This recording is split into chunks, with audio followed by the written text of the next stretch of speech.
Bonjour chers internautes d'Afrique Sport, merci de nous suivre pour la revue de presse de ce mardi 4 janvier 2022. La randonnée des journaux africains et européens va s'ouvrir avec Afrique Foot. On connaît donc les deux malheureux recalés par le sélectionneur du Ghana, Milovan Radjevac. Il s'agit d'une part du milieu de terrain de Clermont, Salis Abdoul Samed, appelé pour la première fois et qui n'est pas parvenu à transformer l'essai, et la jeune pépite de l'AS Rome, Félix Afenia Diane, dont l'absence était prévisible en raison des réticences de son club à le lâcher. Partons en Tunisie avec cette mauvaise nouvelle pour la sélection. À travers un communiqué, la Fédération tunisienne de football, FTF, a annoncé ce lundi que son taulier Youssef Msakni a été testé positif au Covid au Qatar, où il joue en club à Al Arabi. L'ancien joueur de l'Espérance Tunis, convoqué pour la CAN 2021, ne pourra pas par conséquent rejoindre ses coéquipiers pour effectuer la préparation au pays, ni faire partie de la délégation tunisienne qui s'envole jeudi au Cameroun pour disputer la compétition.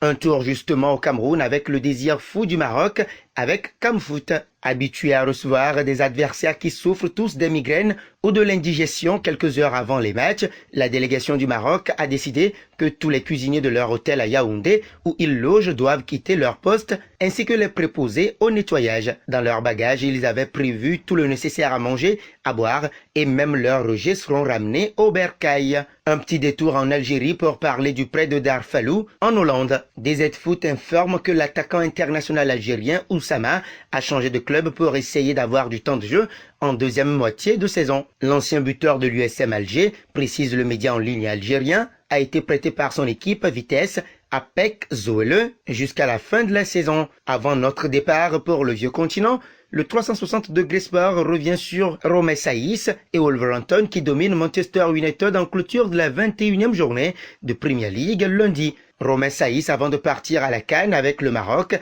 ajoute le journal, a répliqué sur un coup franc, mais sa frappe a heurté la barre de David De Gea, 75e.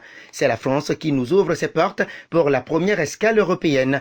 L'équipe fait la lumière sur l'attaquant parisien Kylian Mbappé, auteur d'un triplé en Coupe de France lundi face à Vannes, 4-0, qui pose les bases de ses ambitions. Il veut tout gagner cette année. L'Italie pour poursuivre. Tuttosport apporte l'information sur les Bianconeri qui ne voudraient pas vendre Alvaro Morata, mais en juin, ils n'investisseront pas 35 millions d'euros pour le racheter à l'Atlético de Madrid. L'avenir de l'Espagnol est à la variable qui peut affecter de manière décisive les mouvements des Bianconeri, à en croire le journal Transalpin. Morata, 9 jours et adios. C'est le titre d'ouverture sur la première page de la Gazzetta dello Sport dans l'édition d'aujourd'hui sur la Juventus. Alvaro a déjà le hockey de Barcelone, mais Allegri dit halte, précise le média italien. Le Corriere dello Sport, de son côté, s'intéresse à Manchester United en rappelant que 2022 commence mal pour les Red Bulls et Cristiano Ronaldo, moqué par le but de Joao Moutinho à la 82e minute.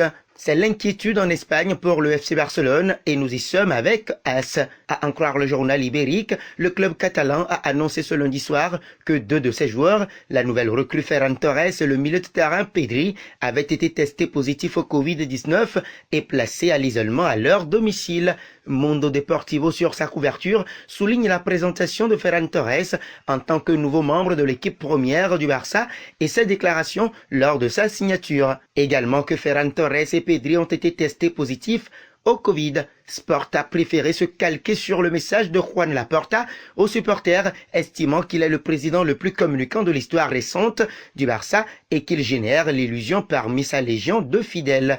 Parce que c'est leur but, enflammer les culés de leur véhémence. C'est une belle opportunité pour Marca, quant à lui, de parler du mystérieux message de Hollande pendant ses vacances à Marbella. Mais 6 prochains mois, ce sera mon meilleur 6 mois. Selon le média espagnol, des personnes très proches de la famille de l'attaquant norvégien ratifient ce qui a été dit par l'international norvégien. Ce sera tout pour la revue de presse de ce mardi 4 janvier 2022 sur Afrique Sport. Merci de l'avoir suivi et si c'est votre première fois de découvrir notre chaîne, n'hésitez pas à vous y abonner et d'activer la notification pour ne rien rater de nos informations sportives. La question du jour, entre le Real Madrid et le FC Barcelone, lequel club serait adapté à Erling Braut Haaland? Vos réactions seront très attendues en commentaire. À demain.